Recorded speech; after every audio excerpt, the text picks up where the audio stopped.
Hey, what's up guys? It's Charlie with CompetitiveEdgeProducts.com. In this video, I'm going to tell you a little bit about the water tank that goes onto the Colorado Cylinder Stove, so whether it's the Spruce model or the Timberline. I went several years before I got a stove for mine, and what I did is I would just use a teapot and put it on the top of the stove, and it worked great. It heats it up fast, you can get it boiling, no problem. You don't have to put it in a fire pit like this, so it's still definitely more convenient than that. But anyone who goes camping realizes the role that a nice warm drink plays on a cold morning or a cold evening. And it also is obviously beneficial for pets, children, formula, all that stuff. So let me tell you a little bit about it, and you can decide for yourself whether it's right for you. The one that you see right here fits, it's a 3-gallon, and it fits on the Timberline model, which is the large stove. And it's not assembled. The only thing that you have to assemble is the nozzle, which is pretty easy. It does not come with the Teflon tape. Fortunately, I had some, and you do have to use Teflon tape.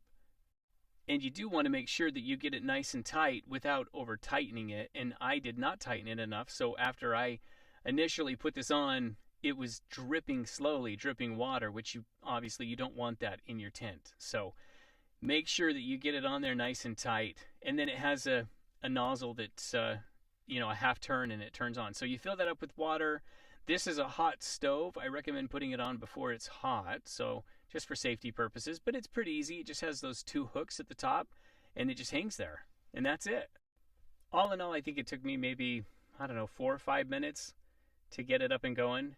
And of course, you're going to want to clean it out the first time with soap and water before you use it. But and then it takes, depending on how cold it is when you start, it takes probably about a half an hour before it gets to a good warm temperature. But the water tank fits on either side of these Colorado Cylinder stoves.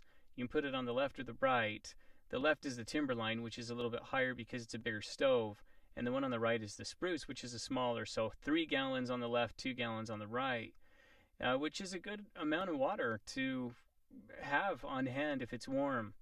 But once you fire up that stove and keep it inside your tent, it stays nice and warm.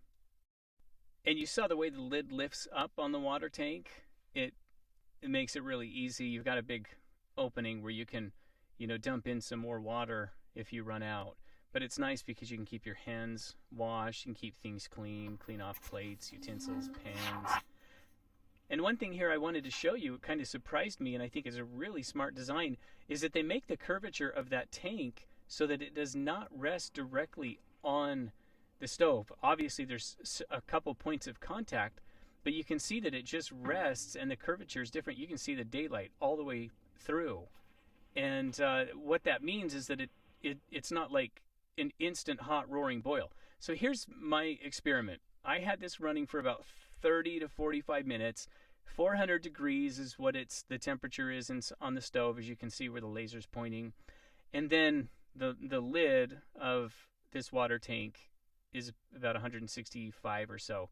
The actual water itself is cooler because it takes more heat to keep that warm, and it warms up more slowly. But 125 after a half an hour, 45 minutes isn't bad. 135 to 150 is about the temperature of a cup of coffee that you'd get at McDonald's. So I touched it, and yeah, it wasn't like boiling hot, but it was definitely hot enough to make a nice warm drink.